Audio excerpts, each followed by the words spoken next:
Hello dear students, अस्सलामु अलैकुम। तो आज हम पढ़ेंगे इलेक्ट्रॉनिक कॉन्फ़िगरेशन। तो इलेक्ट्रॉनिक कॉन्फ़िगरेशन से पहले मैं आपको पढ़ाऊँगा पॉलीज़ exclusion principal.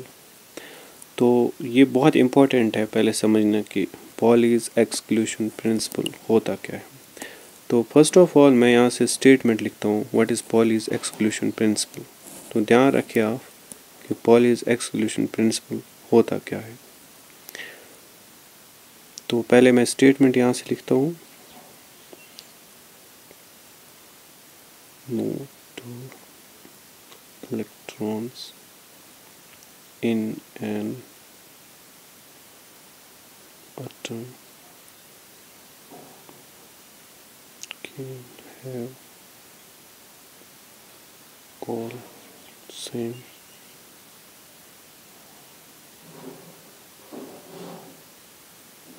values quantum number। तो मैंने यहाँ पे लिखा है no two electrons in an atom can have all same values of quantum number. तो ये मैंने यहाँ पे लिखा है। अब आप बेटा ध्यान से समझिए, बहुत सिंपल है। तो जब हम suppose I am taking electron A, मैंने इलेक्ट्रॉन ए लिया, उसके बाद मैं लूँगा इलेक्ट्रॉन बी। इलेक्ट्रॉन ए मैंने लिया और इलेक्ट्रॉन बी। तो हम पढ़ते हैं कौन से क्वांटम नंबर्स, ठीक। हम प्रिंसिपल क्वांटम नंबर पढ़ते, एज़ोमेथल पढ़ते, क्वांटम पढ़ते और एज़ोमेथल मैग्नेटिक और क्या पढ़ते spin quantum number. Let's suppose मैंने माना कि इसका n is equal to 1 and you know what's n is equal to 1। इस ए इलेक्ट्रॉन, देखो एक आटम के अंदर मैंने 2 इलेक्ट्रॉन्स लिखे और इसमें मैंने लिखा n इज इक्वल टू 1 और m इज इक्वल टू 0। और उसके बाद लेट्स सपोज l भी आपका कोई वैल्यू रखे, दिस इज द 0, ठीक। उसके बाद मैं यहाँ से लिखता हूँ एक दूसरा जो इलेक्ट्रॉन है उसमें भी n का वैल्यू 1, m का वैल्यू 0 और l का वैल्यू 0। तो मतलब जो एटम के अंदर 2 इलेक्ट्रॉन होंगे उनके क्या सारे के सारे क्वांटम नंबर सेम होंगे, ये वाली बात देखनी पड़ेगी हमें। तो इसके मैंने स्पिन भी यहाँ पे जोड़े लिखे हैं, शाबाश। तो ये जो 3 मैंने ब्रैकेट में रखे, ये जो मैंने 3 क्या रखे ब्रैकेट में रखे, ये बहुत इंपॉर्टेंट है, आप समझो। ये जो मैंने 3 रखे, तो ये तो सेम हो सकते हैं लेकिन स्पिन अपोजिट हो सकती है, लाइक इन क्लॉकवाइज या anti clockwise. That's why Pauli's exclusion principle ये समझा देता है, शाबाश। अब जो ऑर्बिटल के अंदर हमारे पास जो इलेक्ट्रॉन्स रहते हैं उनके पास स्पिन क्या होगी, अपोजिट स्पिन होगी। मे बी कुछ क्वांटम नंबर सेम भी हो लेकिन स्पिन क्या होगी, अपोजिट। ये बात याद रखना। इसका मतलब हम ये समझे कि जो 2 इलेक्ट्रॉन्स होंगे एटम के अंदर उनमें they never have all same quantum numbers. अब उसके बाद सेकंड एक और स्टेटमेंट है पॉलीज़ एक्सक्लूशन प्रिंसिपल। एक जो एन ऑर्बिटल होता है, एन ऑर्बिटल कैन एकोमोडेट, क्या कर सकते हैं, ये एकोमोडेट कर सकते हैं कितने इलेक्ट्रॉन, शाबाश बेटा, कैन एकोमोडेट 2 इलेक्ट्रॉन्स, है कि नहीं। मैक्सिमम कितने इलेक्ट्रॉन्स, मैक्सिमम 2 इलेक्ट्रॉन्स। तो उसके बाद with their opposite, very good, जब आप इलेक्ट्रॉन डालोगे उसमें तो उसके अंदर अपोजिट स्पिन रहेगी। तो ये बहुत इंपॉर्टेंट चीज़ है, ठीक है बेटा। ये बहुत सिंपल है, मैं आपको बहुत अच्छे से पढ़ाऊँगा, थोड़ा सा वॉइस का इफ़ेक्ट रहेगा यहाँ पे, तो आप सिर्फ ध्यान रखो, आपको सिर्फ समझना है। तो an atom N orbital can accommodate maximum 2 electrons with their opposite spin. तो एक ऑर्बिटल के अंदर सिर्फ 2 इलेक्ट्रॉन जाएंगे और उनकी स्पिन क्या होगी, अपोजिट। तो ये है पॉलीज़ एक्सक्लूशन प्रिंसिपल। सिंपल स्टेटमेंट आता भी है एग्जाम में और आई होप कि आप इसको कर पाओगे वहाँ पे, ठीक। चलो मैं जाऊँगा नेक्स्ट पेज पे। तो उसके बाद जो हम लोगों का जो ऑर्बिटल होता है जिसमें हम इलेक्ट्रॉन डालते हैं उसकी रिप्रेजेंटेशन हम कैसे करते हैं, नाउ रिप्रेजेंटेशन ऑफ ऑर्बिटल। अब आप समझो हम उस ऑर्बिटल की रिप्रेजेंटेशन कैसे करेंगे। तो या तो आप रिप्रेजेंट करें स्क्वायर के साथ, ठीक है, आपको अपनी मर्ज़ी है, स्क्वायर के साथ। और उसमें या तो आप सर्कल में करें, ये representation it is a imaginary concept, तो हम ये करें बेटा। अब उसके बाद ये मैं सपोज़ एक मानता हूँ दूसरे रिप्रेजेंटेशन, और उसके बाद अगर इलेक्ट्रॉन, शाबाश, आप बताओ कितना इलेक्ट्रॉन जा सकते हैं एक ऑर्बिटल के अंदर, बेटा शाबाश, वेरी गुड, 2 इलेक्ट्रॉन्स। बिल्कुल। और अभी हमने पढ़ा भी है स्टेटमेंट लास्ट स्लाइड पे, तो उनकी स्पिन क्या होगी, हमेशा अपोजिट। देखो अब आप या तो एक हाफ एरो से दिखाओ, इस तरह से हम इलेक्ट्रॉन दिखाते हैं, या तो आप एक काम करें ना, डबल हेडेड एरो से आप दिखाइए, ठीक। तो मैं तो यूज़ करने वाला हूँ ये वाला स्क्वायर वाला और हाफ एरो वाला, और आप ये भी यूज़ कर सकते हो, ठीक। बहुत सिंपल है, आप समझो इस चीज़ को। उसके बाद ये तो रिप्रेजेंटेशन होती है, आप चाहे स्क्वायर यूज़ करें, चाहे आप क्या करें यूज़, चाहे आप सर्कल यूज़ करें। यस, इतना आया समझ में बेटा? बिल्कुल समझ में आना चाहिए। ये बहुत सिंपल चीज़ें हैं जो हम आगे इलेक्ट्रॉनिक कन्फिग्रेशन में आपका क्या यूज़ करेंगे, ठीक है। चलो, तो अगर इतना समझ में आया तो आगे शाबाश, समझ में आया कि नहीं? बिल्कुल। चलो नेक्स्ट बोर्ड पे हम स्टार्ट करेंगे यहाँ पे, जो हम लोगों का बहुत इंपॉर्टेंट टॉपिक है। तो ये केमिस्ट्री में बहुत ज़्यादा इम्पोर्टेंट, व्हाट्स इलेक्ट्रॉनिक कन्फिग्रेशन। देखो, व्हाट्स इलेक्ट्रॉनिक कन्फिग्रेशन। तो इलेक्ट्रॉनिक कन्फिग्रेशन आपको बेटा समझना है, ये बहुत इंपॉर्टेंट है, हर टाइम आपको काम में आएगा ये इलेक्ट्रॉनिक कन्फिग्रेशन। आप समझो, ये बहुत सिंपल है, घबराने की ज़रूरत भी नहीं है।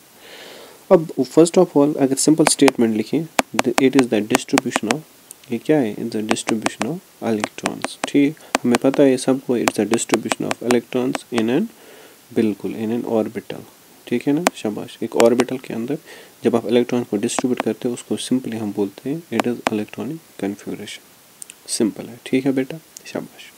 अब आप समझो इलेक्ट्रॉनिक कन्फिग्रेशन में हम कैसे चीज़ों को ना। अब ये क्वेश्चन है कि जब आप इलेक्ट्रॉन्स कन्फिग्रेशन करोगे बेटा, तब हम इलेक्ट्रॉन्स को कैसे ऑर्बिटल्स में डाल देंगे, ये बहुत इंपॉर्टेंट चीज़ है, ठीक है।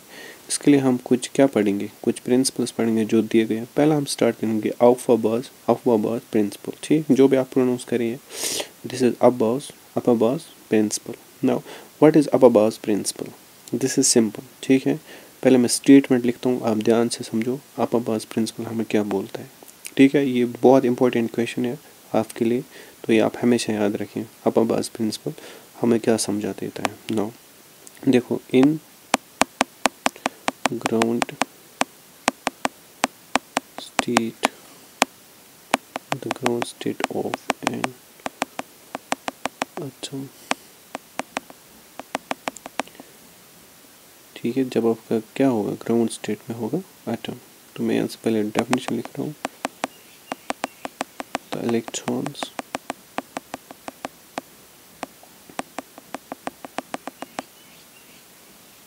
In the ground state of an atom, the electrons. देखो, जब आप ग्राउंड स्टेट में जब एटम्स होंगे, ठीक है ना, तब क्या करेंगे, जो इलेक्ट्रॉन्स होंगे, द इलेक्ट्रॉन्स एंटर्स, शाबाश, एटम क्या होना चाहिए, शाबाश, ग्राउंड स्टेट में, तब इलेक्ट्रॉन्स एंटर करेगा ऑर्बिटल्स। बताओ बेटा किन ऑर्बिटल्स में, जिनकी एनर्जी क्या होगी, हैविंग, वेरी गुड, हैविंग, शाबाश, लोवेस्ट एनर्जी, बिल्कुल, very good. Now lowest energy, तो इनकी एनर्जी आपको क्या रहनी चाहिए, लोवेस्ट एनर्जीज, ठीक है ना। And then electrons are feed, ठीक है ना। पहले जब आप इलेक्ट्रॉन्स इसमें लोवेस्ट ऑर्बिटल में भरोगे, उसके बाद आप इलेक्ट्रॉन्स को फिर करोगे इंक्रीजिंग ऑर्डर में, ठीक, वो तो खुद ही हो जाएगा, ठीक।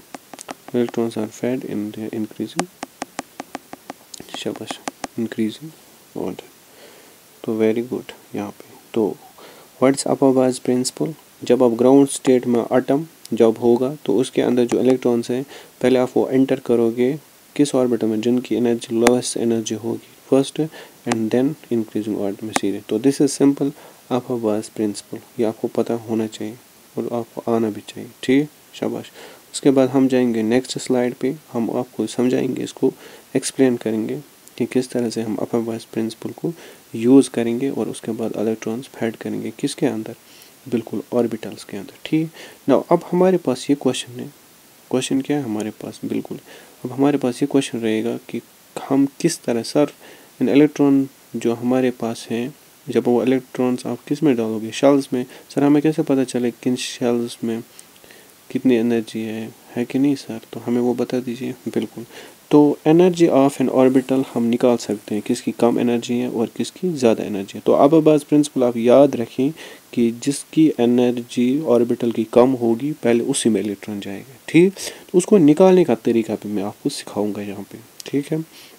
तो the energy of the orbital is determined by the quantum number. बिल्कुल, तो क्वांटम नंबर से हम एक एनर्जी ऑफ ऑर्बिटल डिटरमाइन कर सकते हैं। बिल्कुल, नाउ ध्यान रखें, दिस इज सिंपल। नाउ अब मेरी बात समझ लो, एक रूल है, होता है that's n plus L rule, ठीक है ना। क्वांटम नंबर n l हम पढ़ते हैं, तो this is n plus L, इसको बोलते हैं, पता है इसको क्या बोलते हैं, दिस इज कॉल्ड बोर्स-ब्यूरीज रूल, ठीक है। चलो मैं यहाँ से ये जो n प्लस एल है, इस रूल को भी मैं यहाँ पे बोर्ड पे लिखता हूँ। ये क्या है, this known as Bohr Bury's rule. तो n प्लस एल बहुत इंपॉर्टेंट है, इससे हम क्या निकाल सकते हैं, एनर्जी ऑफ द ऑर्बिटल। ठीक है बेटा, यहाँ पे शाबाश।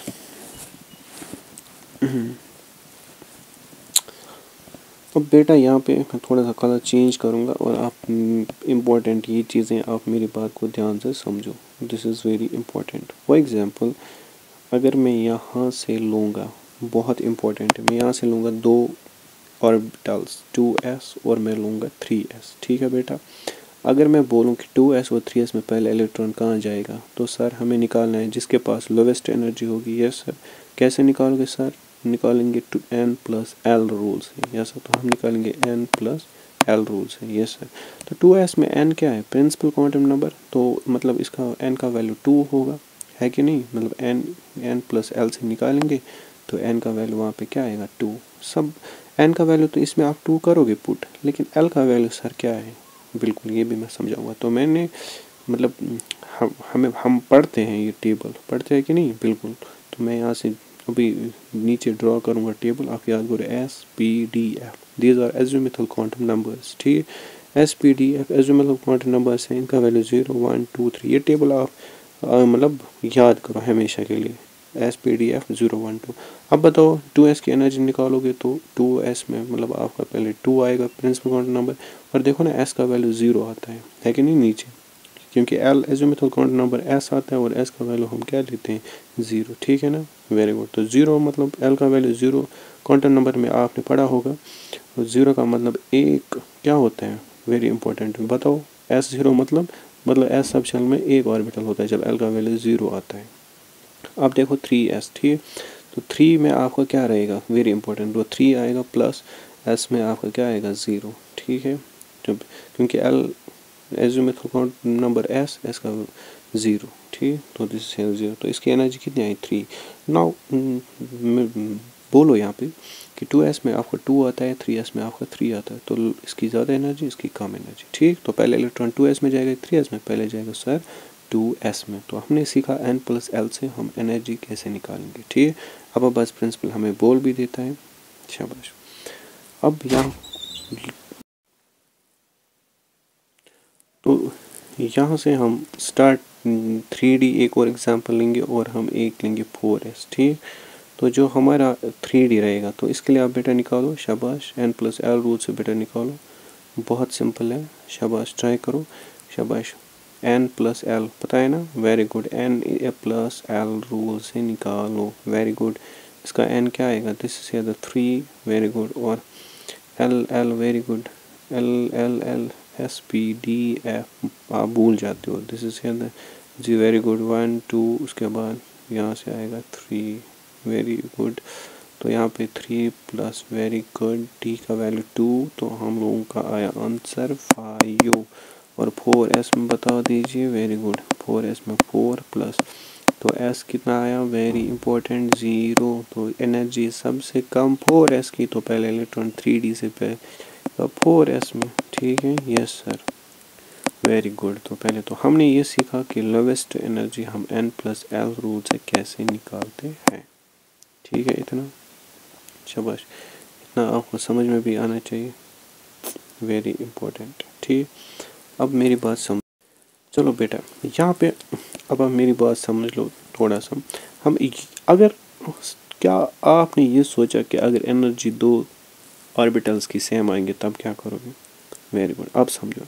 If the value of n plus L is same, ठीक, अगर इस n प्लस एल का वैल्यू सेम आया, फिर क्या करोगे, फिर लोवेस्ट एनर्जी किसको मानोगे, फिर मैं बोलूँ देन द वैल्यू, देन यहाँ इट्स वैल्यू किस पे, देन इट्स वैल्यू यहाँ डिपेंड्स अपॉन, किस पे डिपेंड करेगा, वेरी गुड, एन पे, एन पे, एन पे। एन मतलब एन बोले तो प्रिंसिपल क्वांटम नंबर। फिर आपको एन की तरफ देखना पड़ेगा जिसकी एनर्जी सेम आती है। एन क्या है बेटा, शाबाश, एन आपका रहेगा, शाबाश, एन क्या है, very important, very good, principal quantum number, yes sir. तो एन का वैल्यू जिसका कम उसी की लोवेस्ट एनर्जी होगी। Lowest n means decrease in energy, ये बात याद रखना, ठीक। चलो मैं कोई एग्जांपल लूँगा जिसमें हम लोगों की एनर्जी क्या आएगी, सेम। लेट सपोज 3s और मेरे पास है 2p, यस। आप कैलकुलेट करो पहले इनकी n+l रूल से एनर्जी, शाबाश, वेरी गुड बेटा, आप इनकी एनर्जी कैलकुलेट करो, शाबाश। तो सर 3s तो 3 + 0 बनेगा, तो सर इसकी एनर्जी 3 आएगी, यस सर। उसके बाद 2p की एनर्जी सर 2 + p का तो 1 आता है, यस सर, तो इसकी एनर्जी 3, यस सर, तो 3 आया, यस सर। फिर हम n के ऊपर डिपेंड वैल्यू करेगा, यस सर। तो सर n क्या है सर, पहले वाले में 3s में 3 है और 2s में 2 है, यस सर। तो पहले इलेक्ट्रॉन अब किस में जाएगा, बताओ बताओ, वेरी गुड, 2p में पहले इलेक्ट्रॉन जाएगा, बिकॉज n का वैल्यू क्या है, कम वैल्यू है, ठीक है, शाबाश। इतना आपको पता होना चाहिए। तो हमने यहाँ पे वेरी गुड, शाबाश, वेरी गुड, तो बाद में जाएगा 3s में इलेक्ट्रॉन। अब बताओ क्लियर हुआ, इतना क्लियर हुआ कि नहीं, yes sir, yes sir, very good, शाबाश, वेरी गुड। चलो अब हम जाएंगे आगे। तो हमने चलो पहले ये देखते हैं कि अब बस प्रिंसिपल आया आपको समझ में। ग्राउंड स्टेट में जब इलेक्ट्रॉन होगा तब हम उस ऑर्बिटल में इलेक्ट्रॉन पहले फिल करेंगे जिसकी ऑर्बिटल की एनर्जी क्या होगी, लोवेस्ट, ठीक है ना, लोवेस्ट, और उसके बाद फिर खुद इंक्रीजिंग ऑर्डर में खुद ही हो जाएगा, ठीक है, बिल्कुल, फिर हो जाएगा इंक्रीजिंग ऑर्डर में। तो ये बात आपको पता होनी चाहिए। चलो हम लोगों का क्लियर हुआ कौन सा, अपवाद प्रिंसिपल, ठीक। चले अब अपवाद प्रिंसिपल के बाद हम यहाँ पे, शाबाश, देखो ये बहुत इंपॉर्टेंट चीज़ें हैं और आप इनको याद करना ही होगा क्योंकि ये केमिस्ट्री में बहुत बेसिक है, 12th में आपको क्या आएगा, काम आएगा, ठीक है, शाबाश। अब हम आगे जाएंगे और इन चीज़ों को और कुछ हमें बहुत कुछ यहाँ पे पढ़ना भी है, ठीक है, शाबाश। अब समझो मैं यहाँ से क्या पढ़ाने वाला हूँ, ये बहुत इंपॉर्टेंट ये भी है, ठीक है। अब देखो अपवाद प्रिंसिपल के हिसाब से जब आप इलेक्ट्रॉन्स फिल करते हो तो हम उसके लिए एक डायगोनल टेबल बनाएंगे। देखो ये 1s हुआ पहले में, उसके बाद मैंने 2s लिखा, उसके बाद मैंने लिखा 3s, उसके बाद मैं लिख रहा हूँ 4s and so on 5s, ठीक है, शाबाश। अब मुझे पता है ये तो मैंने s लिखी, अब p कहाँ से स्टार्ट होता है, 1p डजंट एग्जिस्ट, 2p से स्टार्ट होता है, no this is 2p, yes sir. उसके बाद दिस इज 3p, उसके बाद यहाँ से आएगा 4p, उसके बाद आएगा 5p, यस सर। अब d तो 2d नहीं होता है, 3d से स्टार्ट होता है, ठीक है, उसके बाद 4d होता है, उसके बाद होता है 5d, ठीक है, शाबाश। अब यहाँ से सो ऑन, ठीक है ना, तो F4F एंड 4, शाबाश, चलो अब 4, शाबाश। अब मेरी बात ध्यान से समझ लो, ठीक है ना, वेरी गुड। अब बताओ पहले डायगोनल काट करेंगे 1s, ठीक है ना, पहले रुको 1 मिनट, यहाँ से लाइनर, हाँ ठीक है, चलो ये 1s, उसके बाद आप डायगोनल कट करोगे 2s को, यस सर। उसके बाद आप कट करोगे 2p 3s को, यस सर। उसके बाद आप कट करोगे किस चीज़ को, 3p एंड 4s को, यस सर। उसके बाद आप कट हो, ये खुद हो जाता है कट, ठीक है ना, डरने की ज़रूरत नहीं है, आप नोटबुक पे इसको बना देना। उसके बाद ये खुद ही डायगोनल आएगा 4d 5d, उसके बाद 4 है और उसके बाद यहाँ से 5d, ठीक है, शाबाश। चले आगे देखो, अब यहाँ पे बहुत इंपॉर्टेंट चीज़ मैं समझा रहा हूँ। अब आप फिलिंग कैसे करोगे, ठीक है ना, लोवेस्ट एनर्जी तो 1s की होगी। देखो ये क्या होता है, हेड होता है, क्या होता है ना, हेड, कौन सा होता है, ये है कि नहीं, शाबाश। अब इलेक्ट्रॉन कहाँ पे फिल करोगे आप, पहले आप हेड और टेल, देखो टेल पीछे से यहाँ पे आपको कनेक्ट करनी है हेड के टप, पहले 1s आएगा, उसके बाद आएगा 2s, ठीक, 2s। और इसी तरीके से हम क्या करेंगे, 2s के बाद हम जाएंगे पीछे से, देखो यहाँ पे हमने हेड लिया, उसके बाद पीछे से हमें टेल ज्वाइन करनी है, ठीक है। अब ये आया क्या, 1s, उसके बाद 2s, उसके बाद 3s के बाद पहले आएगा 2s 2p फिर आएगा 3s, ठीक है। अब आप देखिए 3s के बाद क्या आएगा, 3s के बाद आप इलेक्ट्रॉन डालोगे 3p में, उसके बाद डालोगे 4p में, 4s के बाद आएगा 3d 4p 5s, 5s के बाद आएगा 4d 5p, ठीक है। 5p के बाद आएगा 4f के बाद आएगा 5d, 5d के बाद आएगा ये क्या यहाँ पे होगा 5d, ठीक है ना, शाबाश। चलो आप इलेक्ट्रॉन्स यहाँ पे आप फिल कर दीजिएगा, ठीक है ना। इस तरह से हमें इलेक्ट्रॉन्स को फिल करने, ठीक है यहाँ पे, शाबाश। अब मेरी बात आप ध्यान से समझ लो। देखो ये मैं ऑर्डर लिख रहा हूँ, हमें कैसे दिस 1s2 2s2 2p है कि नहीं, उसी तरह 3s। देखो वो जो मैंने ऑर्डर लिखा है ये मैं नीचे लिख रहा हूँ ताकि आपको आइडिया मिल जाए यहाँ पे कि किस तरह से हम इलेक्ट्रॉन्स को फिलअप करते हैं, ठीक है। बहुत सिंपल है, आप इसको सिंपल चीज़ तरीके से समझ लो, ज़्यादा हैक्टिक नहीं है। जितना प्रैक्टिस आप करोगे उतना आपको आएगा ये चीज़, ठीक है। 5d ये 5f था, यहाँ पे मैंने करेक्शन की, गलत हुआ था। चलो अब हम क्या करने वाले हैं, उसके बाद देख लीजिए, इतना आया समझ में, शाबाश। तो हमने कंप्लीट किया अपर बस प्रिंसिपल, ये आया समझ में, स्टेटमेंट पहले बिल्कुल।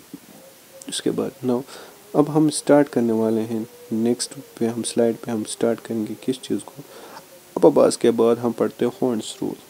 हॉर्न्स रूल ये भी बहुत ज़्यादा इंपॉर्टेंट है, हॉर्न्स रूल। अब आप समझो मैं पढ़ाने जा रहा हूँ हॉर्न्स रूल क्या है। Now what is horns rule,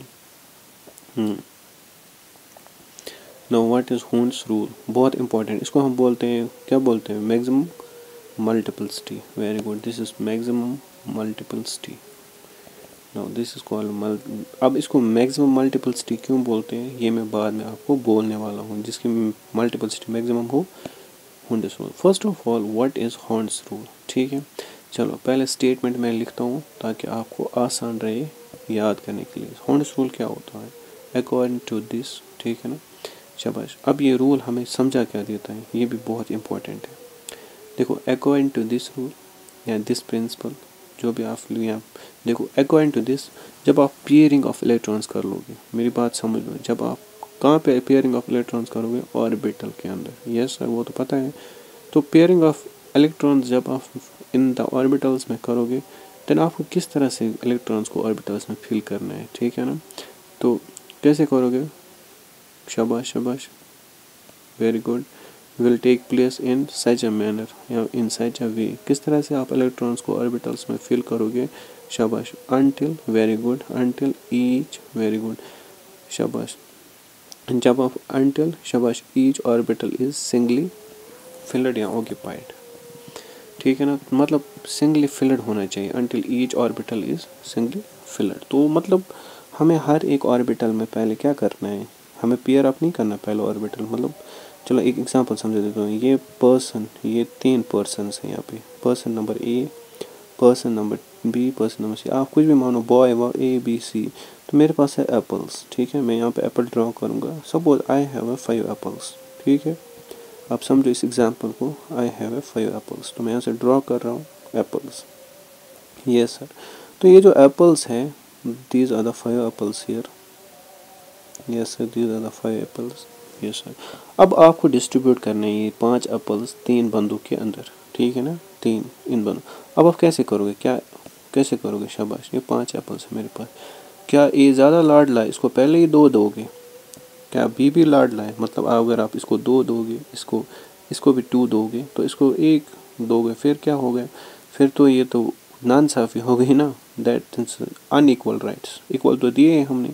तो अच्छा ये रहेगा, हम क्या करेंगे, एक एप्पल पहले वाले को देंगे, उसके बाद सेकंड एप्पल, थर्ड एप्पल, फिर बचे हमें 2 एप्पल्स, ठीक। फिर तो अपने हिसाब से जो आगे होगा उसी को फिर हम नेक्स्ट राउंड में वो देंगे, ठीक। इसी तरह इलेक्ट्रॉन्स का भी केस हम समझेंगे, ठीक है, वेरी गुड, ये इंपॉर्टेंट है। इसका मतलब हर एक को आपको क्या करना है, हर एक जो आपका इलेक्ट्रॉन है, आपको पहले हर एक ऑर्बिटल में एक एक इलेक्ट्रॉन देना पड़ेगा, उसके बाद जो बच जाएंगे फिर सेकंड में आप उन इलेक्ट्रॉन्स को फिर से दोबारा फिल करोगे। तो मतलब एक साथ आप पेयरिंग नहीं कर पाओगे, क्योंकि आधों को फिर आप छोड़ दोगे। चलो अब नेक्स्ट चीज़ देखो, अब मैं यहाँ से ये बता रहा हूँ, ये बात बहुत इंपॉर्टेंट है, सुनो, ये सारा इंपॉर्टेंट है टॉपिक और लेक्चर। नाउ हमारे पास जो s सब शेल होता है, ठीक है ना, चलो ऑर्बिटल नहीं लिखते, पहले सब शेल।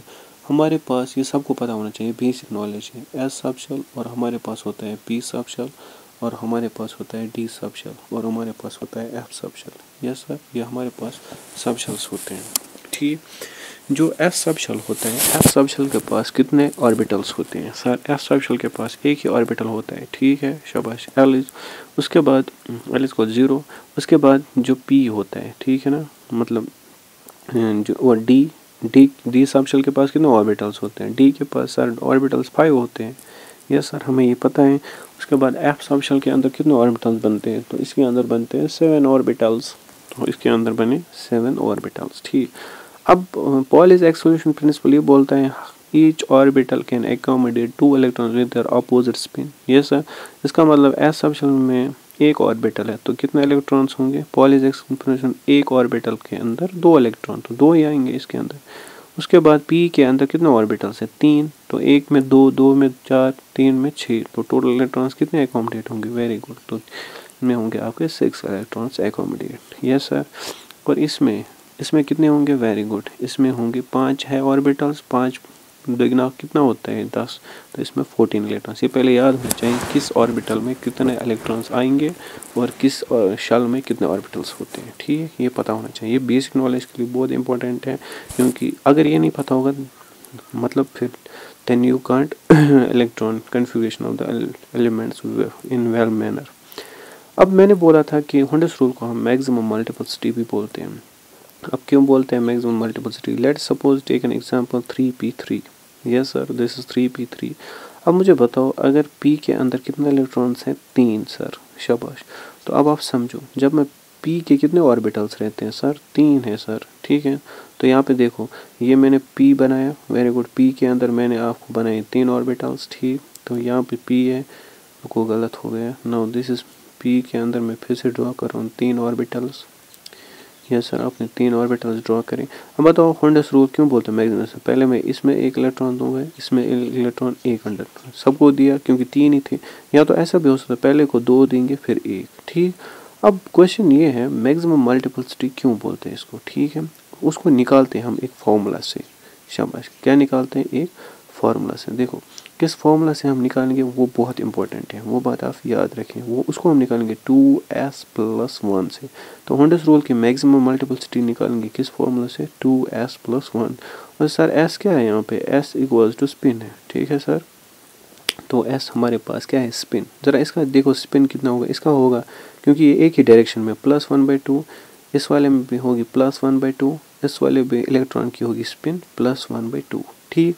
अब आप इसको यहाँ पे इंसर्ट कीजिए इस फॉर्मूला के अंदर, ठीक है। तो कैसे करोगे? 2, उसके बाद मल्टीप्लाई करोगे 1/2 + 1/2, इसको फिर इक्वेट कर दीजिएगा आप, ठीक है।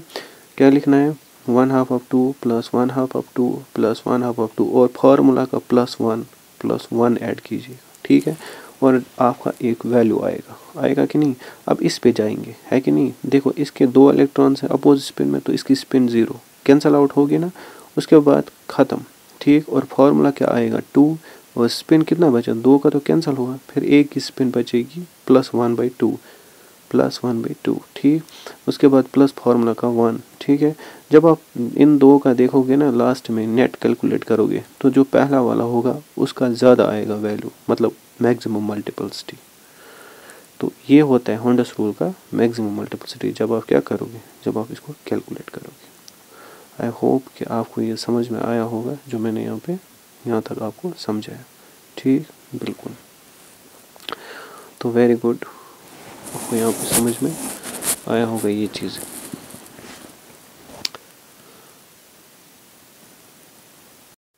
तो चलिए बेटा, अब हम स्टार्ट करेंगे इलेक्ट्रॉनिक कन्फिगरेशन। बहुत ज़्यादा इम्पोर्टेंट है, अगर आपको वो चीज़ें समझ में आई तो ये बहुत ज़्यादा इम्पोर्टेंट है। अब आप ध्यान से रखें इलेक्ट्रॉनिक कन्फिगरेशन। देखो मैं बहुत अच्छे से समझाऊंगा और आपको इंशाल्लाह सब कुछ समझ में आ जाएगा। तो ये हम पहले एलिमेंट्स लेंगे 10 तक। पहले element hydrogen helium, lithium, beryllium, boron, carbon, nitrogen, oxygen, ठीक। चलो इलेक्ट्रॉनिक कन्फिगरेशन से पहले आपको एक चीज़ पता होनी चाहिए। पता है क्या? आपको एटॉमिक नंबर पता होना चाहिए, ठीक है। चलो पहले हम एटॉमिक नंबर देखते हैं। देखो ये सबको पता होगा, हाइड्रोजन का जो एटॉमिक नंबर वो 1 होता है, यस सर। हीलियम का 2 होता है, लिथियम का होता है 3, बेरिलियम का 4, boron 5, carbon 6, nitrogen 7 and oxygen 8। ठीक है, सबको पता है। तो इलेक्ट्रॉन कन्फिग्रेशन करें 1s1 हाइड्रोजन का आएगा, क्योंकि इसमें एक ही इलेक्ट्रॉन होगा तो 1s1 आएगा। ठीक, और हीलियम के पास 2 इलेक्ट्रॉन्स होते तो कैसे करोगे 1s2। ठीक, उसके बाद एस में सिर्फ कितने, एस में एक ही, एस सब शेल में एक ही ऑर्बिटल होता है, और उस ऑर्बिटल में सिर्फ आपको 2 इलेक्ट्रॉन्स आ सकते हैं अपोजिट स्पिन में। अब तो ये हो गया ख़त्म। जब आप लिथियम पे जाओगे तो 1s2 के बाद हमें दूसरा ऑर्बिटल यूज़ करना है, तो 1s2 उसके बाद 2s2, क्योंकि 3 तो नहीं डाल सकते इसमें, 2s2, क्योंकि s की कैपेसिटी सिर्फ क्या है 2 तक। ठीक, शाबाश, इतना आपको समझ में आना चाहिए। तो बेरिलियम का क्या आएगा, तो 1s2 आएगा, उसके बाद 2s2 आएगा। ठीक, शाबाश। इसी तरह बोरान का क्या आएगा 1s2, उसके बाद क्या आएगा 2s2, क्योंकि अब s भी यहाँ से फिल हुआ। अब हम नेक्स्ट क्या करेंगे, p करेंगे इंट्रोड्यूस। ठीक, तो इसका मतलब इसमें आएगा 2p1 में आएगा इलेक्ट्रॉन, ये आपको पता होना चाहिए। ठीक है, नो दिस इज 2p1। अब p में कितने तक हम इलेक्ट्रॉन भर सकते हैं बेटा, शाबाश, कितने तक, वेरी गुड सर। इसमें 3 ऑर्बिटल्स हैं, मतलब 6 तक कैपेसिटी है, हम भर सकते हैं, यस सर। तो मतलब यहाँ पे हम इलेक्ट्रॉन को क्या करेंगे, हाँ अभी हम 2 2 4 हो गए, अभी हमें एक पेंडिंग है, तो वो हम इसमें ऐड करेंगे। तो हम लोगों का टोटल कितना बना, दिस इज 6, तो एक में यहाँ पे ऐड कर रहा हूँ। ठीक, अब कार्बन को भी ले लो इसी तरह से 1s2। ठीक है, उसके बाद दिस इज 2s2, और उसके बाद 2p2, ये सर।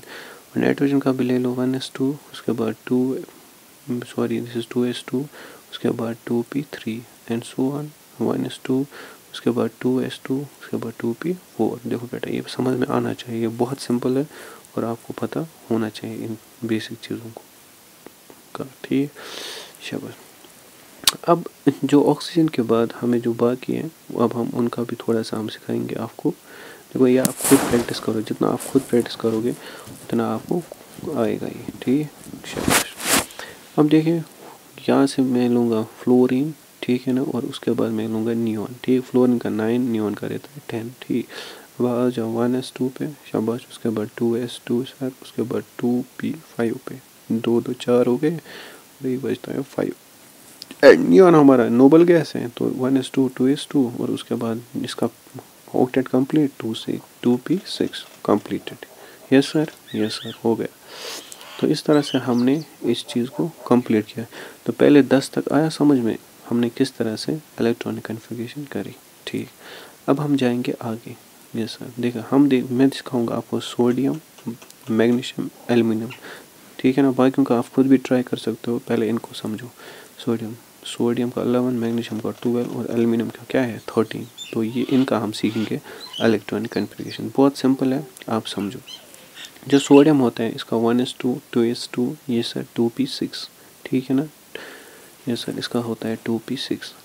अब एक इम्पॉर्टेंट चीज़ समझो, ये 1s2 2s2 2p6, क्या आपको याद आ रहा है ये इलेक्ट्रॉनिक कन्फिग्रेशन किसके साथ रिजेंबल होती है। यस सर, ये किसके साथ रिजेंबल होती है, किसके साथ रिजेंबल होती है, ये होती है सर नियॉन के साथ। देखो ना, यस सर, नियॉन के साथ रिजेंबल को मैं यहाँ से इसको इरेज कर लेता हूँ पहले, क्योंकि यहाँ मैं शॉर्ट इलेक्ट्रॉनिक कन्फिग्रेशन में सिखाऊंगा कैसे हम कर लेते हैं। ठीक है, तो इसकी जो रिजेंबल होती है, तो मैं क्या इसके बारे लिख सकता हूँ नियॉन, शाबाश। तो 1s2 2s2, अगर मुझे याद नहीं रहे तो मैं क्या करूँ, तो मैं यहाँ से वो आफाबाज का चार्ट बना सकता हूँ, और उस चीज़ से मैं देखूँगा कि उसके बाद क्या आएगा। ठीक है ना, जब इसको डायगोनली कट करूँगा, शाबाश। बताओ 2p के बाद क्या आएगा, शाबाश, 2p के बाद आएगा 3s। ठीक है ना, क्योंकि 2p और 3s कट होता है, शाबाश। क्योंकि मुझे सोडियम को नियॉन तक तो आया, तो उसके बाद मुझे ऐड करना है। ठीक, तो अगर कोई इंसान भूल जाता है तो वो साइड से बना सकते हैं। ठीक है ना, तो 3s आएगा। ठीक है, यहाँ पे 3s, चलो वेरी गुड। अब हम यहाँ से बात करेंगे जो हमने 3, तो इसका मतलब अभी सोडियम के कितने इलेक्ट्रॉन्स हमें ऐड करने, 11, तो 10 तो मैंने किए, तो मुझे आएगा 3s1, तो यहाँ पे आएगा क्या 3s1, बिल्कुल सर। तो मतलब सोडियम का मैं नियरेस्ट ले सकता हूँ नोबल गैस कौन सा, नियॉन, क्योंकि वेरी गुड। तो मैं यहाँ से ले सकता हूँ नियॉन और उसके बाद 3s1, तो लास्ट शेल इसका है 3s1। यस सर, ये आया समझ में। अब ये अगर सोडियम आपको अच्छे से समझ में आया तो उसके बाद हम जाएंगे किस चीज़ पे, मैग्नीशियम पे। ठीक, मैग्नीशियम का 12 है, इसका भी तो लेंगे नियरेस्ट। क्या लेंगे सर? सर लेंगे नियॉन। यस सर, उसके बाद मैं लूँगा 3s, अभी तो है इसमें एक इलेक्ट्रॉन आ सकता है, दिस इज 3s2। ठीक, उसके बाद अगर हम बात करें सोडियम तो मैग्नीशियम होगा एल्यूमिनियम। ज़रा एल्यूमिनियम का ट्राई करो, शाबाश 13। देखो नियॉन आएगा यहाँ पे, ये सर, उसके बाद 3s2 बिल्कुल। अब बताओ एक इलेक्ट्रॉन यहाँ पे हमें क्या है, शॉर्ट है, क्योंकि नियॉन का 10 11 12। अब आएगा 3p1। अब हम नया ऑर्बिटल इंट्रोड्यूस करेंगे, दैट इज 3p, बिल्कुल 3p1 इंट्रोड्यूस करेंगे। ठीक है, तो इस तरह से आप आगे चलोगे। सिलिकॉन, फॉस्फोरस है कि नहीं, इनका आप इलेक्ट्रॉन कन्फिग्रेशन कर सकते हो नोबल गैस नियरेस्ट लेके। ठीक है, यहाँ था बेटा, समझ में आया? मैं बहुत धीरे धीरे पढ़ा रहा हूँ, ठीक है ना, तो आप तो कैल्शियम आप कर लेना। ठीक है, अब ये जो मैंने किया, अब मैं सिखाऊंगा डी ब्लॉक्स का, वो बहुत ज़्यादा इम्पोर्टेंट है, आपको 12th में भी काम आएगा। डी ब्लॉक का जो फर्स्ट सीरीज़ है, फर्स्ट ट्रांजिशन सीरीज़, उसी का मैं सिखाऊंगा। और ये ध्यान रखो, ये बहुत इंपॉर्टेंट। देखो डी ब्लॉक में कौन कौन से एलिमेंट्स आते हैं फर्स्ट सीरीज़ में, ये पहले आपको पता होना चाहिए। सर स्कैंडियम आता है, उसके बाद टाइटेनियम आता है, उसके बाद वेनेडियम आता है, उसके बाद क्रोमियम आता है, उसके बाद मैग्नीज आता है। ठीक है ना, स्कैंडियम टाइटेनियम हो गया, उसके बाद वेनेडियम क्रोमियम मैग्नीज, उसके बाद आपका आयरन आता है, उसके बाद आपका सॉरी कोबाल्ट निकल। ठीक, दो बचे ना यहाँ पे, कॉपर एंड जिंक। कॉपर और क्या बचा था, जिंक। ठीक है, मैं इनकी इलेक्ट्रॉनिक कन्फिग्रेशन फुल नहीं करूँगा, मैं इनको नियरेस्ट या मीन्स हाफ करूँगा। तो पहले इलेक्ट्रॉनिक एटॉमिक नंबर लिखो 20, हाँ 4 5 26 27 28, और कॉपर का है 29। ठीक है, और जिंक का क्या है, जिंक का है 30। यस, चलो अब अगर इतना समझ में आया, अब हमें यहाँ पे इम्पोर्टेंट चीज़ समझनी है। पहले इलेक्ट्रॉनिक कन्फिग्रेशन आप कैसे करोगे, देखो बहुत सिंपल समझाऊंगा, बहुत ज़्यादा। देखो जिस तरह हमने पोटेशियम तक लिया था, किसका नोबल गैस लिया था सर, नियॉन लिया था। ठीक है ना, हाँ। अब बताओ नियॉन के बाद जो आपने सोडियम अप टू पोटेशियम आपने क्या लिया था, नियरेस्ट। सर मैंने लिया था नियरेस्ट, सोडियम से लेके नियॉन लिया था मैंने नियरेस्ट। Yes sir. अब मेरी इम्पोर्टेंट बात आप याद रखो, जब आप डी ब्लॉक पे पहली सीरीज़ पे आ जाओगे, नियॉन के बाद कौन सा नोबल गैस आता है सर, नियॉन के बाद आता है आर्गन। यस सर, तो सर हम डी ब्लॉक के पहले क्यों 10 एलिमेंट्स है ना फर्स्ट सीरीज़ के, तो उसमें हम क्या लेंगे, उसमें हम लेंगे आर्गन नियरेस्ट, और आर्गन का एटॉमिक नंबर 17। ठीक, सॉरी 18 17 क्लोरीन का है, और आर्गन क्या होता है, दिस इज 18। बिल्कुल, अब आप ये याद रखो, तो मैं नियरेस्ट कौन सा लूँगा, आर्गन। तो आर्गन क्या क्या है 18, तो सर मैंने लिखा यहाँ पे आर्गन। यस सर, आर्गन का 18 आया। उसके बाद मैं लिखूँगा 4s, मुझे लिखना था, लेकिन 4s के पहले मैं लिखूँगा यहाँ पे क्या 3d। अब सर ये क्या मसला है, अब इसीलिए क्योंकि लोवेस्ट एनर्जी, देखो पहले मैं 3d लिखूँगा, उसके बाद लिखूँगा मैं 4s। यस सर, तो 4s एंड 3d, मेरी बात समझ लो। तो 4s and 3d, n plus L rule से देखो 3d का ज़्यादा एनर्जी के 4s है, 3d का ज़्यादा एनर्जी है, 4s का वो कम है n प्लस एल से। तो पहले हम सर इलेक्ट्रॉन s में डालेंगे। ठीक, और s में कितने इलेक्ट्रॉन्स मैक्सिमम आ सकते हैं सर, s में एक ही ऑर्बिटल है, तो इसमें सिर्फ 2 इलेक्ट्रॉन्स आ सकते हैं। तो डायरेक्टली हम किसके अंदर इलेक्ट्रॉन्स ऐड करेंगे सर, 4s के अंदर। ठीक है, तो वेरी गुड, तो 3d एंड 4s, जब आप एनर्जी इनकी कैलकुलेट करोगे, ठीक है ना, आप 3 + 2 इसका बनता है 5। ठीक है ना, 4s का बनेगा 4 + 0, दैट मीन्स 4। तो लोवेस्ट एनर्जी किसकी आई, 4s की लोवेस्ट एनर्जी आई। तो सर जी पहले इलेक्ट्रॉन किस में जाएगा, सर जी पहले इलेक्ट्रॉन जाएगा 4s में। ठीक, इतना आपको पता होना चाहिए।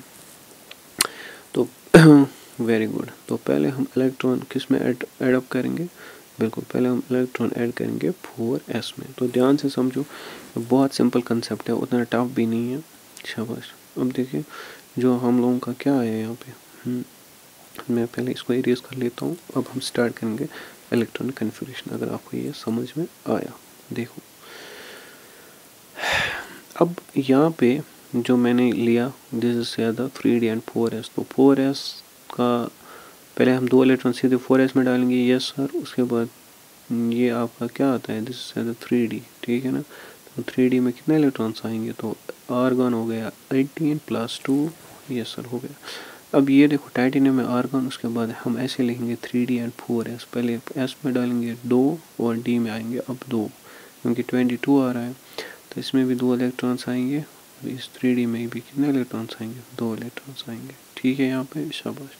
अब बताएं वेनेडियम, ऐसे ही आएगा। अब देखो क्रोमियम का केस, बहुत ज़्यादा इंपॉर्टेंट केस है, exceptional electronic configuration of chromium. और क्रोमियम के साथ साथ आपका कॉपर, देखो आना कैसे चाहिए था, आर्गन, उसके बाद this is the 3d and 4s, yes sir. 4s में कितने, आर्गन तो 18 हो गए, 4s में 2 आने चाहिए, तो 18 हो गए 20, फिर 4 बचते हैं, वो d में सर डालने चाहिए हमें, ठीक है। बट ऐसा इलेक्ट्रॉनिक कन्फिग्रेशन पॉसिबल इधर नहीं होता है, ठीक है सर। ये एक्सेप्शनल इलेक्ट्रॉनिक कन्फिग्रेशन दिखाता है कौन सर, क्रोमियम, और साथ साथ कॉपर भी दिखाता है, ठीक है ना। कॉपर भी बहुत इंपॉर्टेंट और क्रोमियम, इस पे बहुत ज़्यादा क्वेश्चंस आते हैं कंटिन्यूसली, ये बात याद रखना। अब सर इतना तो समझ में आया, क्रोमियम और कॉपर की इलेक्ट्रॉनिक कन्फिग्रेशन एक्सेप्शनल है। अब हमें ये समझा दीजिए सर, क्या समझना है कि ऐसा क्यों होता है, ठीक है। मैं बहुत डिटेल में समझाऊंगा, पहले आप समझो। तो असल में इसकी एक्चुअल इलेक्ट्रॉनिक कन्फिग्रेशन ये बनती है 4s1 एंड 3d5, ठीक। s में इलेक्ट्रॉन प्रमोट करके d में हमने भेज दिया, ठीक है। वैसे ही केस आप कॉपर का भी देख लीजिएगा, क्रोमियम का मैं यहाँ पे दिखा चुका हूँ। अब हम एक काम करेंगे, जो यहाँ से क्रोमियम है, अब हम इसको यहाँ कॉपर का जो इसने एक्सेप्शनल इलेक्ट्रॉन कन्फिग्रेशन हमें समझाई, अब हम इसको डिटेल में देखेंगे ऐसा क्यों हुआ। ये बात बहुत ज़्यादा यहाँ से बहुत ज़्यादा इंपॉर्टेंट है। देखो मैं लिखूँगा exceptional electronic configuration of copper and chromium, this is electronic exceptional electronic configuration of इसकी, very good, of chromium and copper, ठीक है। शाबाश बेटा, समझो बहुत इंपॉर्टेंट है, दिमाग इधर रखो, ठीक है। बोरिंग कुछ भी नहीं है, बहुत ज़्यादा इंपॉर्टेंट है। देखो अब exceptional electronic configuration of chromium and copper की बात करें तो पहले मैं लूँगा क्रोमियम, ठीक। पहले मैं लूँगा इसका ये 3d केस। अब ये आर्गन है, पहले इसका आता है 3d और उसके बाद 4s, यस सर। अब एक यहाँ पे अगर मैं क्रोमियम फिर से लूँ, अब एक्चुअल में क्या है, दिस इज आर्गन, उसके बाद 3d, उसके बाद 4s पे देखो जो हमें रूल के हिसाब से है, रूल के हिसाब से पहले हम 2 फिल करते हैं, उसके बाद जो बाकी बचे 4 इलेक्ट्रॉन्स को इसमें ऐड करेंगे, लेकिन ऐसा नहीं है, ठीक है। बट इसमें हम क्या करेंगे, इसमें 1 इलेक्ट्रॉन और इसमें 5 इलेक्ट्रॉन्स ऐड करेंगे, ठीक है। तो ये रूल के हिसाब से हम इलेक्ट्रॉन्स को फिलअप करेंगे, ठीक है, शाबाश। अब बताएं यहाँ से, no this is next important step. ऐसा क्यों, क्योंकि जो लास्ट वाला जो मैंने लिखा 3d5, अब मैं इसकी एक्सप्लेनेशन दूंगा आपको बहुत डिटेल में, ठीक है ना। अब रीज़न देखो, रीज़न ये है, अब हमें रीज़न, अब हमारे दिमाग में भी ये क्वेश्चन है, सर ऐसा क्यों होता है, बाकियों के साथ क्यों नहीं। तो देखो ये क्यों होता है, due to the extra stability, तो ये पता होना चाहिए, due to the extra stability of किस का, half filled and fully filled, किसका एक्स्ट्रा स्टेबिलिटी होना चाहिए, द एक्स्ट्रा स्टेबिलिटी ऑफ, शाबाश, of half filled and fully filled, ठीक है। जो हाफ फ्लड होते हैं और फुली फ्लड होते हैं उनकी स्टेबिलिटी माने तो एक्स्ट्रा स्टेबिलिटी होती है, ठीक है। और जब हाफ फ्लड और फुल फ्लड की एक्स्ट्रा स्टेबिलिटी होती है सर, तो वो क्या होते हैं सर, हाँ वो होते हैं मोस्ट स्टेबल। मैं बाद में समझाऊंगा अभी कि सर एक्स्ट्रा स्टेबल और हाफ फ्लड कैसे आप मानते हो कि वो ज़्यादा स्टेबल हो, तो उसके भी रीजंस में बाद में पढ़ाऊंगा, पहले आप इतना समझो। मतलब अगर हमारे पास d ऑर्बिटल में कंसिडर करो, ठीक, तो d के अंदर हाफ कैसे बनेगा, d में टोटल 10 इलेक्ट्रॉन्स होते हैं, तो उसका हाफ क्या आएगा, तो 5 ऑर्बिटल्स के अंदर टोटल 10 इलेक्ट्रॉन, लेकिन उसका इलेक्ट्रॉन 5 हाफ होते हैं, तो d5 and d10 half filled and fully flood बनते हैं, यस सर। ये मुझे आया समझ में, ठीक। इसी तरह अगर आप कोई और f लोगे, ठीक है ना, f का हाफ क्या आएगा 7, यस सर। तो अगर आप कर पाते हो, किसी में f आएगा फिर आप 7 कर पाते हो, तो वो एक्स्ट्रा स्टेबल आप बना रहे हो, ठीक है, शाबाश। वो आप क्या बनाओ, 8 इसको इरेज कर लेते, ठीक। तो f का क्या कर लेते हो आप, शाबाश, तो एफ का आप कर लेते हो 7/2 और दिस इज 14। ठीक है यहाँ पे, शाबाश। अब सर क्वेश्चन ये है कि अगर ये एक्स्ट्रा स्टेबल है बट क्यों है sir, what is the reason behind कि ये एक्स्ट्रा स्टेबल आपने बोला, रीज़न क्या है सर। तो ये बहुत इंपॉर्टेंट है। अब हमें ये समझना है कि रीज़न है क्या इसके पीछे। तो समझे आप इसकी एक्सप्लेनेशन को कि why extra stable half filled और फुली फ्लड क्यों एक्स्ट्रा स्टेबल। देखो क्रोमियम का मैंने बना दिया, ठीक है। अब मैं फिर से यहाँ से ड्रा कर रहा हूँ कि इसका ऑर्गन पहले नियरेस्ट लूँगा 3D एंड 4s लूँगा, ठीक है। अब यहाँ पे आप ध्यान से समझ लो, ठीक है। पे इसमें 1 और इस D में आपकी क्या है 5, तो ये क्या है, this is the accepted electron configuration. अब समझो अगर मैं D ऑर्बिटल बना दूँ, यस सर, और इसके अंदर कितने ऑर्बिटल्स होते हैं सर, 5 होते हैं, ठीक। और अगर मैं इसमें इलेक्ट्रॉन्स फिलअप करूँ, कितने करने हैं मुझे इलेक्ट्रॉन्स फिल, ऐसे एक प्रमोट हुआ D में, तो मैं इसके अंदर इलेक्ट्रॉन्स फिल करूँ 5, ठीक है यस सर। तो मैं यहाँ से कर रहा हूँ फिल 1 2 3 4, ठीक है, शाबाश। अब मेरी बात समझो, वो क्यों मैंने 4 फिल किया, वो मैंने 3D4 का बनाया, ठीक है। तो इसके ज़्यादा बॉक्सेस बन गए, 1 2 3 4 एंड 5, इसमें 5 होते हैं, इसको काट कर लेते हैं, ठीक है सर, यस सर। अब आप समझो एक इम्पॉर्टेंट चीज़, जो यहाँ पे 5 आए और वहाँ पे कितने, ये 3D, ये D4 का बना है और ये D5 का बना है, ठीक। और वी नो कि आपको देखो, ये मैं समझा रहा हूँ कि इसका रीज़न क्यों है, क्योंकि आप दूसरा बता रहे हो कि दूसरा वाला जो है इसमें इन दोनों में से कौन सा स्टेबल है, दूसरा सर। अब बताओ हमारे पास क्वेश्चंस क्या है, हमारे पास ये क्वेश्चन है कि सर दूसरा वाला जो है, जो हाफ फ्लड है, वो क्यों एक्स्ट्रा स्टेबल है, हमें रीज़न बताइए। जो हाफ फ्लड वाले होते हैं और फुली फ्लड वाले होते हैं, वो एक्स्ट्रा स्टेबल क्यों होते हैं। अब हमें इस चीज़ का रीज़न समझाना है, ठीक है। अब मैं नेक्स्ट स्लाइड पे एक्स्ट्रा स्टेबल और फुल फ्लड की क्या दिखाने वाला हूँ, शाबाश। मैं आपकी एक्स्ट्रा स्टेबिलिटी और फुल फ्लड की एक्सप्लेनेशन आपको समझाने वाला हूँ। ये बहुत इंपॉर्टेंट है, बस 2-4 मिनट और लेंगे, आप इसको ध्यान से इधर रखें।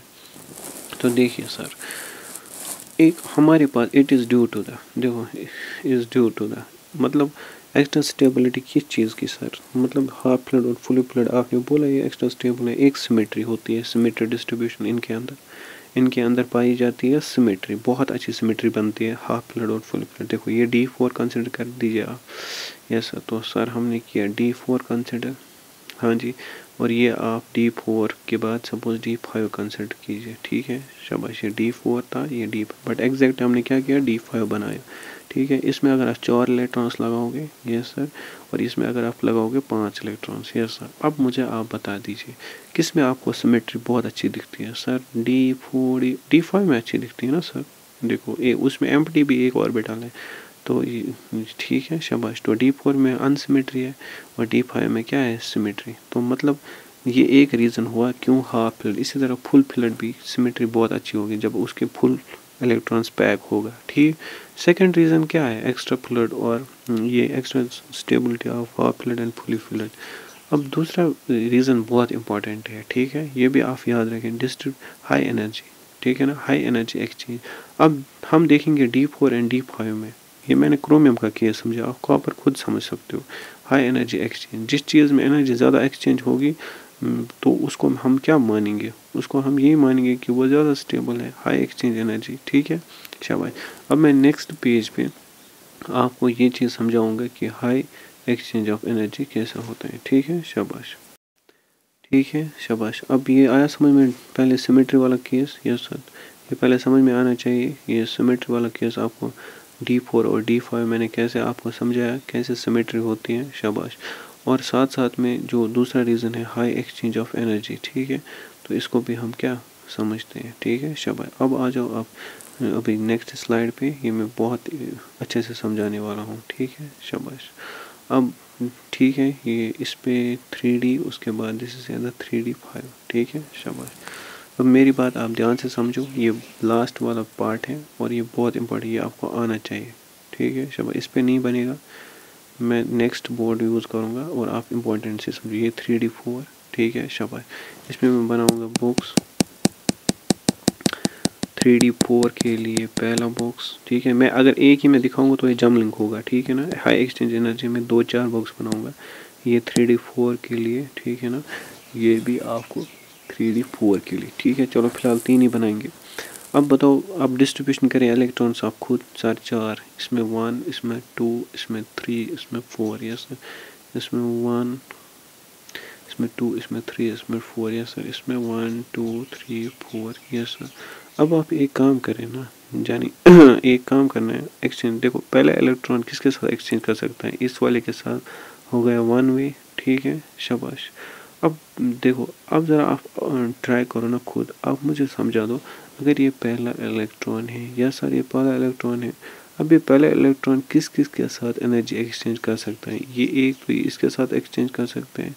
और कोई आइडिया आपको लग रहा है कि ये किसके साथ एक्सचेंज कर सकते हैं? बिल्कुल, वेरी गुड वेरी गुड। किसके साथ कर सकते हैं? हाँ, now let me show you.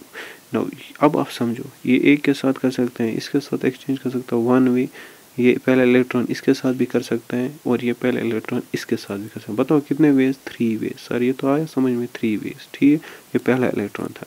और क्या पॉसिबिलिटी आपको लग रहा है, ठीक है ना? और ये दूसरा जो इलेक्ट्रॉन है ना, अब ये भी कर सकता है एक्सचेंज, आगे एक्सचेंज कर सकते हैं किसके साथ? इस इलेक्ट्रॉन के साथ 1 वे हो गया, और उसके बाद ये, तो इसने ये पॉसिबिलिटी है 2, ठीक है, शाबाश।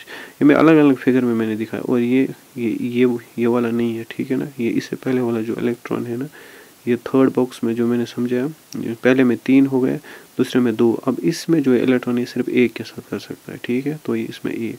तो बताओ, ये मैं एक ही फिगर में दिखा सकता था, लेकिन वहाँ पे जम्बलिंग हुई। तो टोटल 6 वेज, जो 3D4 की जो होती है एनर्जी एक्सचेंज, वो 6 वेज होती है, ठीक है। यह आया समझ में? पहले में इलेक्ट्रॉन ने 3 के साथ अपनी एनर्जी इस तरह से एक्सचेंज करी, तो 3 वेज हुआ। सेकंड इलेक्ट्रॉन ने इस हिसाब से अपने इलेक्ट्रॉन 2 इलेक्ट्रॉन के साथ की, और जो थर्ड इलेक्ट्रॉन था उसने एक ही के साथ एक्सचेंज की, ठीक है, शाबाश। ये 3D4 का केस, 6 वेज ऑफ, याद रखो।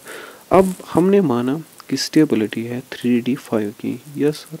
अब जो 3D5 का मैं बॉक्स यहाँ पे ड्रॉ कर रहा हूँ, ठीक है ना, चलो मैं इसके लिए बना देता हूँ, शाबाश। मैं ड्रॉ कर रहा हूँ। आप आई होप कि आपको ये लेक्चर समझ में आया होगा। बहुत सिंपल तरीके से मैंने आपको कोशिश की समझाने की, ठीक है, शाबाश। ये बहुत बेसिक भी आपको समझाया, ये है, शाबाश। अब बताओ 5 इलेक्ट्रॉन्स यहाँ पे फिल करो। अब आपको तो आइडिया आएगा, तब तक आप खुद भी ट्राई कर सकते हो। तो मैं ये बनाऊँ बॉक्सेस की कितने वेज में एक्सचेंज एनर्जी हो सकती है, ठीक है। देखो ये इलेक्ट्रॉन इसके साथ 1 वे, 2 वे, उसके बाद 3 वे, उसके बाद 4 वे, यस सर। इसने 4 वे की, बताओ। और पॉसिबिलिटी दूसरा इसके साथ कर सकते हैं, इसके साथ, तो 3 वेज, यस सर।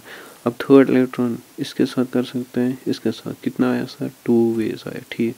वो एक और इलेक्ट्रॉन बचा है, ठीक है ना, शाबाश। अभी इसके साथ कर सकते हैं, दिस इज़ 1 वे। बताओ टोटल कितना आया? शाबाश, 4 3 7 8 9 एंड 10। तो टोटल कितना आया? तो टोटल आया आपका 10 वेज, ठीक है। अब बताओ हाई एनर्जी एक्सचेंज किस में हुआ? सर 3D5 में हुआ। तो हमने ये समझा, जो एक्सेप्शनल इलेक्ट्रॉन कन्फिग्रेशन होता है हाफ फिल्ड में और फुली फिल्ड में, वो होता है ड्यू टू सिमेट्रिकल डिस्ट्रीब्यूशन और हाई एक्सचेंज ऑफ एनर्जी, ठीक है। चलो, तो हमने ये चीज़ें समझी है। Thank you very much. तो मैंने आपको अच्छे से समझाया, बाकी के टॉपिक्स मैं क्लियर कराऊंगा आगे, ठीक है। चलो, अल्लाह हाफिज़, टेक केयर।